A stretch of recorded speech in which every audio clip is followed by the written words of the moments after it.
Olá, seja bem-vindo a mais um Alto Estilo. O programa de hoje, de número 190, é especial. A gente veio até Carambeí para conferir a abertura das comemorações do centenário da imigração holandesa.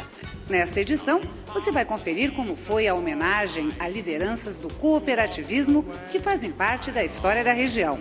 Um bate-papo com o embaixador da Holanda no Brasil.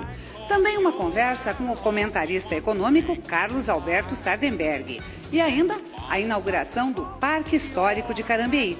Fique com a gente, é um instante só.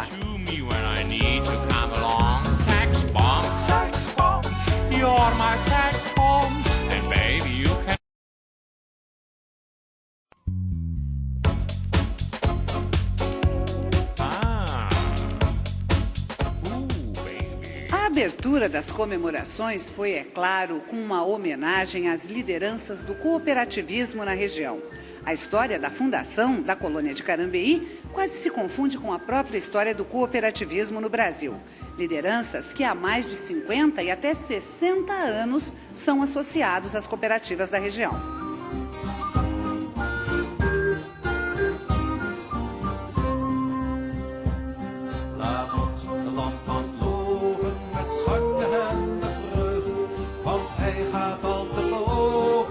Zijn loyale deugd. Landbouwen, sloten, zeden, dagelijks spijsden de voet. Mensen zwepen geleden, ja Nederland landman goed, daar het al bij leven. É impossível dissociar a história da colonização de Carambeí do próprio desenvolvimento, não só da colônia como da região, do sistema cooperativista. E para conversar sobre isso, a gente fala agora com o Renato Greidanos, que é o presidente da cooperativa Batavo. Renato, a Batavo, na verdade, foi o começo de toda essa história. Na verdade, o começo de toda a história foram os imigrantes que vieram para cá. E, na verdade, os imigrantes trouxeram na bagagem o espírito de cooperação. Eles demoraram um certo tempo para despertar esse espírito de cooperação, porque os imigrantes vieram para cá em 1911, mas eles instituíram a cooperativa Batavo em 1925.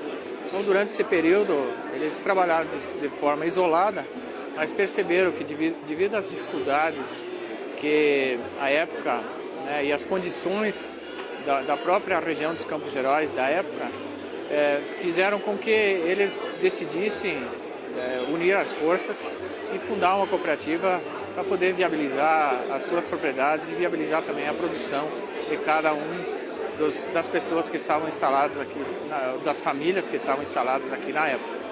Esse foi o grande diferencial, na tua opinião, do sucesso da experiência da colônia aqui na região, que em alguns casos experiências de colonização não deram certo, tanto no Paraná quanto no Brasil. O caso específico de Carambeí, o cooperativismo fez a diferença? O cooperativismo fez toda a diferença, porque anteriormente à fundação da Batavo como cooperativa, eles na verdade concorriam entre eles como produtores.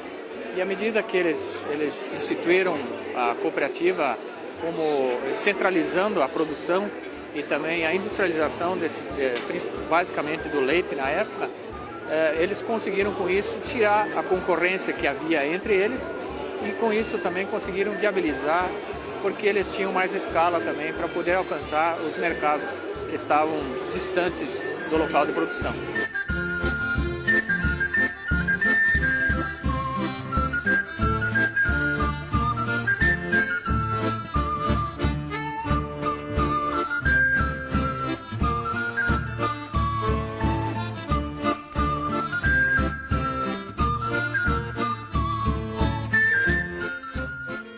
Participando desta homenagem ao cooperativismo, o presidente da OCEPAR, Organização das Cooperativas do Estado do Paraná, João Paulo Kozlowski, que é com quem eu converso agora.